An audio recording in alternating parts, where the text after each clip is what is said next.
Hey, welcome back to Grit Gym. I'm wearing our new shirts, the product of a strong female. And you can get those on the website. They're just at gritgym.com.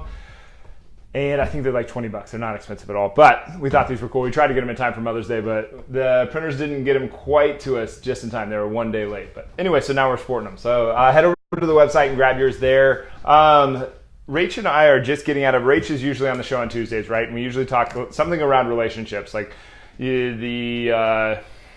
the combination, like health is your greatest resource, right? And you're going to have a partner in something in life, right? Like some kind of relationship, platonic or romantic. And if you can get your partner on board and you guys are both going in the same direction, you get really clear on both of what both of you want, really good things can happen because you can do way more together than you can apart. The reason that Rachel isn't here is we actually just, someone actually, maybe to back up a second, someone asked me the other day if I have a coach for everything.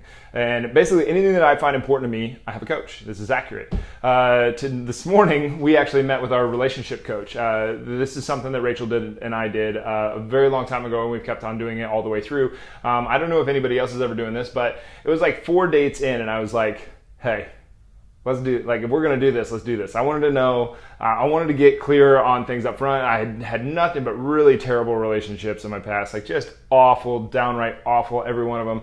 And so I wanted to get really, I was like, I'm the common denominator, I'm the common denominator in all my really bad relationships, right? Like it's always up to me. Like every one of them always came down to me. So I came down to the point where like, if I'm the common denominator, then I got to do something to get clear with me. So so I had worked on it for a really long time. Rachel and I started getting together, so I was like, hey, let's go and do this thing. And she was like, you're a weirdo. Anyway, it's been really good for us, but this morning we had our meeting with our coach, and it got kind of emotional. And anyway, so that's why Rachel isn't on the show today, because she's processing some stuff and dealing kind of trying to wrap her head around this new idea that she has floating around in her head right now. But that's what happens. Like sometimes in these relationship coaching calls,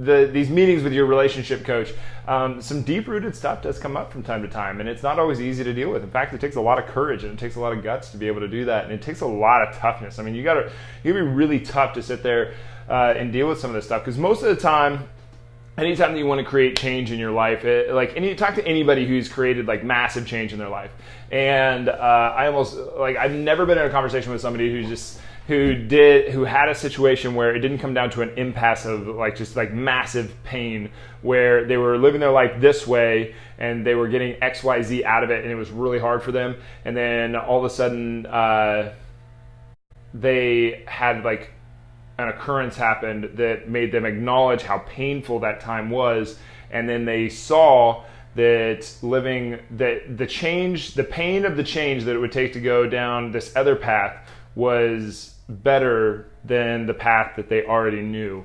And that's some of the stuff that actually goes on when you're with coaches. When you're in coaching, a lot of the really painful stuff that happens with change is based around this idea that the devil you know is better than the devil you don't, which is really easy to get wrapped up in. It's so easy for all of us. Like we don't even see that we don't see the patterns that we're playing out in our own life, and we end up succumbing to them over and over and over again. And it's a pretty good difficult deal to overcome. And I think for most people that have gone through some kind of pain, some kind of anguish, some kind of thing what brought me to go through my change,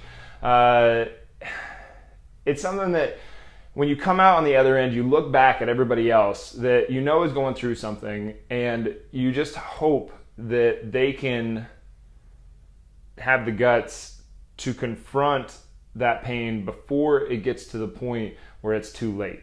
Before it gets to the point where they get to that pain that you've got, before they get to rock bottom. Because most people wait until they really just slap rock bottom, and then they start climbing back up the mountain. But you don't have to just circle around the mountain. I think the mountain is kind of a decent example of, it's the one that I use in the Cost of Courage in the book, that when you hit rock bottom, you fell all the way down the mountain, right? You hit every rock on the way down. It was painful, it sucked, it was awful, and then you hit rock bottom, and then you keep on trying to go lower, but there is no more rock bottom. That's where you hit. Okay, and then when you're in all of that pain, you're amidst all of that, then you just kind of hang out there. Now, what normal people do, they're kind of somewhere in the middle of the mountain, and they're just kind of circling around the outside. They're not going up or down. They're just kind of circling around the outside, accepting the status quo, keep on keeping on sort of thing, and they don't really know that there is another option. They don't know that they could go up or down, and the gift is the fall. This is the thing. Like when people come to me and they say anything about like that they're depressed or that things are going really bad in their life, I'm like, that's exciting. This is great. And they're like, and they always look at me like I'm crazy, but I am excited. Whenever you are having this time in your life where you're like crying and you're downtrodden and everything just looks awful, this is a very, very exciting time for you. This is a very good thing because there's only one way to go from rock bottom, and that's to go up, right? It might sound cliche, but it's accurate. And so instead of circling around the mountain, like the normal people are just circling around the mountain, some people get lucky enough to hit rock bottom, even though it doesn't look so lucky at the time. Now the thing is, no matter what, everybody had the choice to climb back up the mountain. Everybody had the choice to stay at rock bottom or to just keep circling around the mountain. And the people who have seen somebody else hit rock bottom sometimes are inspired to climb. And the people who do hit rock bottom have a very clear time in their life, like, hey, I can do something with this right here and right now. And so why isn't Rachel on the show with me right now? Because it's not because she hit rock bottom or anything like that, but I think that she's kind of rolling around some ideas in her head. And I asked her if she wanted to come on the show today just a little bit ago, and she's like, no.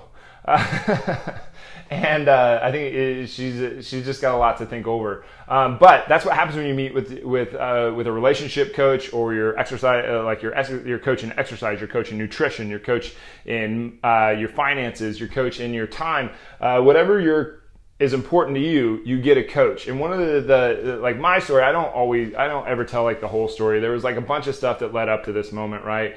There was a bunch of stuff that I'd already read, like a bunch of psych books. I'd been really interested in self-development. I'd read tons and tons of strength and conditioning books, which actually weirdly talk a lot about mindset. Like if you read any old school Arnold Schwarzenegger book or Franco or any of those older guys, like they all talk about mindset quite a bit actually.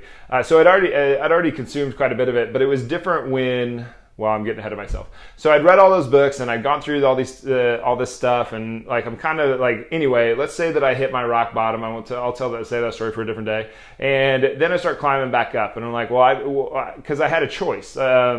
I remember coming home that day and I was shaking. I couldn't stop shaking. I was just like, I was a mess. And this is a story that's kind of hard to tell. I don't tell this to very many people, but I was just a mess. I couldn't think. I couldn't stop shaking. I was like, oh my God, like I don't know what to do. I couldn't think, like nothing was going straight, and it was really driving me crazy. And then it was like I started thinking about my options. I could go AWOL. That was my first option. That was the first option I thought of. I was just like, I was going to leave a note on the counter, say, product of a strong female. Kind of funny that I'm wearing the shirt today, because I was going to leave a note on the counter, say like, sorry, Mom, I had to go. Like that was basically it. Sorry, Mom, I had to go. And the funny thing about that, like my mom and I don't really have like this really tight relationship. We have like an understanding. So like it's kind of funny that that she was the only person I thought of.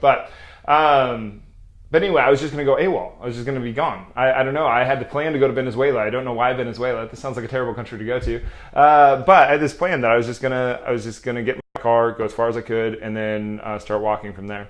And the other option was that I could quit and go do some job that I hated.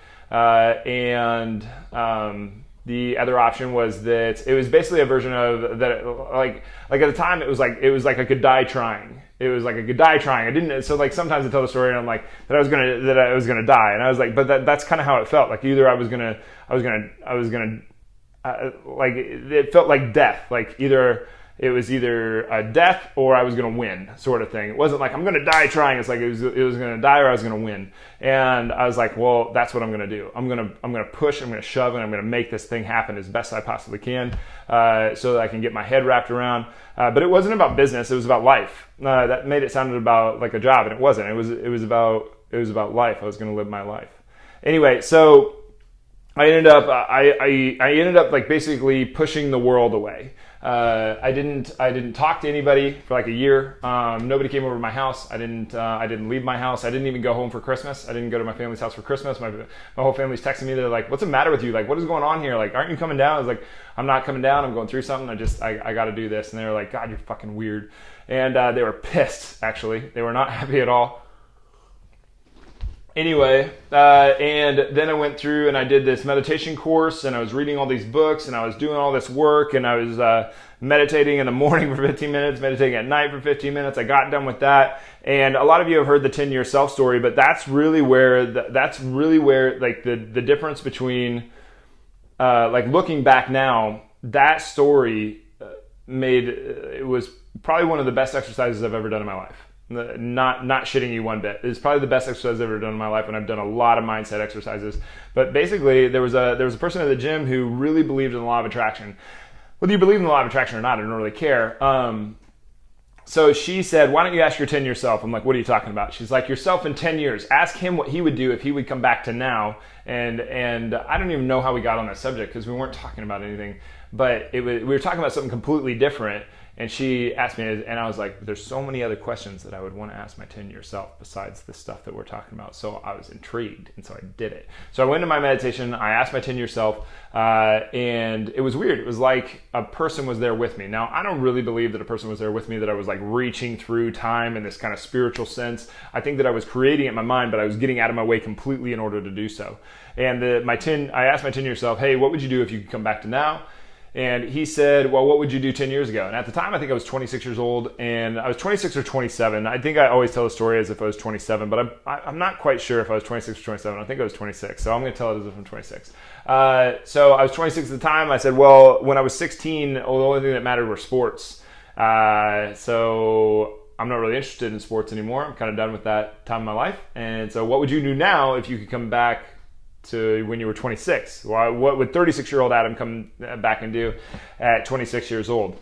And he goes, "Well, what would you have done 10 years ago? What would you have done when you were 16? And I was like, "Dude, I'm not asking about when I was 16. I'm asking about now. What would 36-year-old Adam you do if you could come back to now when I'm 26? And he kept just asking me the same question. "Well, what would you have done 10 years ago? What would you have done when you were 16? I got kind of fed up with him. And so anyway, I came out of my meditation, timer goes off. I put it down, and there was a notebook in front of me. There's actually just a piece of paper.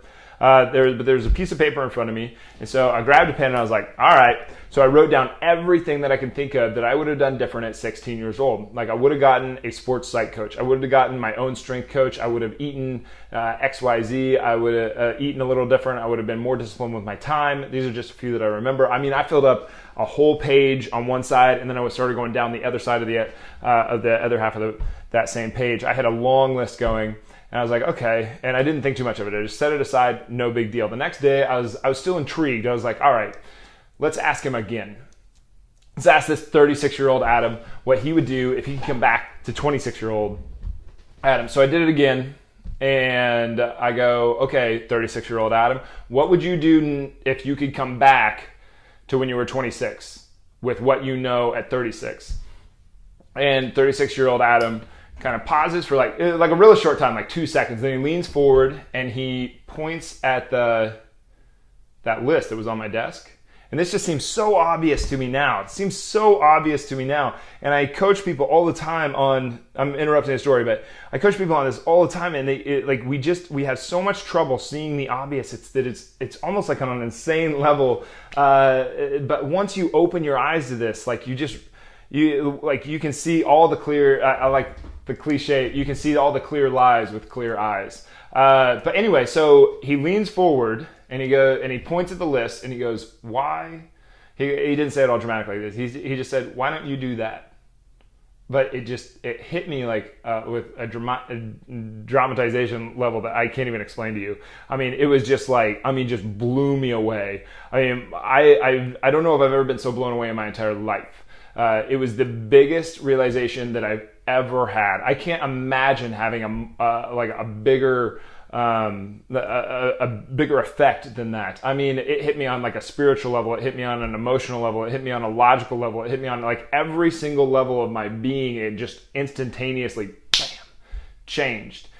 because I knew that all those things that that were on that sheet of paper that I was doing when I was 16, I was still doing at 26 years old. And we are all doing that on some level. All the things that we're doing at 16, we're doing at 26, we're doing at 36, we're doing at 46, 56, 66, unless they are confronted and challenged. And once they're confronted and challenged, Amber actually just came up with this awesome chart.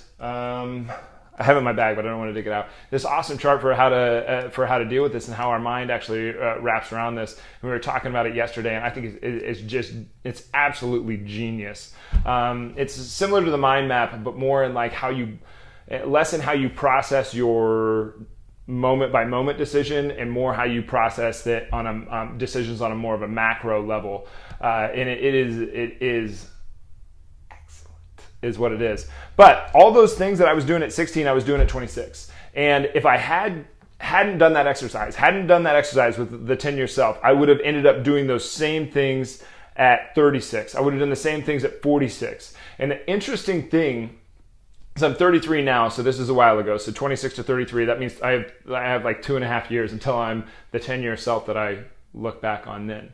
And the interesting thing is how much I can recognize myself becoming and seeing myself as that same 36-year-old that I saw when I was 26. That's the weirdest thing. And when I'm writing in the book, I wrote this story out the other day. I rewrote it because I didn't like how it was written before, and so I rewrote it and I put it in. And I was like, and I wrote in, I can tell that I'm becoming that 36-year-old me, only faster. And I was like, it's not faster. It's the same amount of time. I'm erring again. I'm giving myself time. So you don't have time, like you don't possess time for one. And you think that you have all this finite, the status quo fools you into thinking you have this huge infinite amount of time. And you do in terms of infinite, like in terms of the universe, but you don't in terms of the finite life that we do have right now. The one that you're living right now, in this moment. Like this moment that just happened, it just passed. And now we got a new one. And now we got a new one. Now we got an old one. Now we got a new one. Now we got an old one. Now we got a new one. And that's just happening over and over for all of eternity. But you don't have much time. 10 years will go by like that. And that's kind of what's happened. That was kind of the realization. So I'm like, I don't know if you ever reach perfection or that you ever even actually would. I think you err all along the way. I've said this many times in this show, but I hope that in my last moment, I'm such a curious person, but I hope in my last moment in this life, I have some new realization, some new thing, some new spark, some new creative, some new idea that pops in my head. And I get to go out going, no shit. That's cool. And then I exit. And I think that would just be the coolest way to go out. I just living in that moment of the new realization is so exciting and fun. Some of them aren't always. Some of them are really, really difficult. And some of them take a lot to process, like not just emotionally, but logically, and wrap your head around. And that's the reason that Rach isn't on the show today, because that's what she's doing. She's wrapping her head around in a completely new idea that is very challenging for her. And to anybody who doesn't think that they have ideas that could be challenged or need to be challenged, that's self-sufficient ignorance is what I would call that. It's self-sufficiency is great and all, like it gets you going, it gets you moving. It's wonderful to be self-sufficient, but at the same time, if you falter to it and think that you have nothing to learn, then the game's over. You definitely lost. But anyway, that's my 10-year self story. I hope that you guys, I hope that you'll use it on some level. I don't know if you know the end of the story. I don't know if it will create the effect that you do have in your life. But you could put down, like you can do that.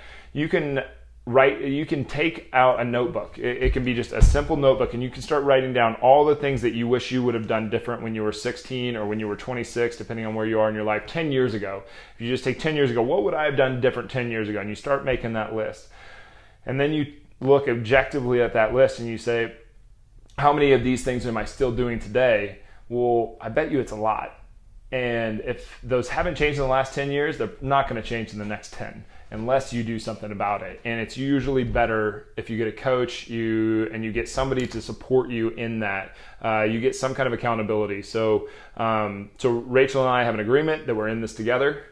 and that we're going to challenge each other and confront each other on these things. Not always easy to do, but I do encourage you, just like I encourage everybody at Grit Gym, don't be a bad partner. In wrestling, this was always kind of a lesson that coaches would give us. They would say, like, to not be like, what that meant, if don't be a bad partner, be a good partner. It meant that don't tell your friend, the person that you're drilling with, that they did the move well if they didn't do the move well. Give them constructive feedback. If they didn't do well, don't say good job. That's being a bad partner. If they did do well, do tell them, yeah, that was good. This is this and this and is what was good about it. But don't tell someone good job for no apparent reason. But anyway, I almost filled up the whole half hour. I thought this was going to be a really short show. I hope you guys enjoyed it. Please like, comment, share below. Maybe Rachel will be back on the show tomorrow, but actually I'm pretty sure that we have an interview tomorrow. Not positive about that one, but anyway, thanks for being here, guys. I got a lot of work to do, so I got to jump on that, but I really appreciate it when you guys show up. So anyway, please like, comment, share, and I'll see you tomorrow.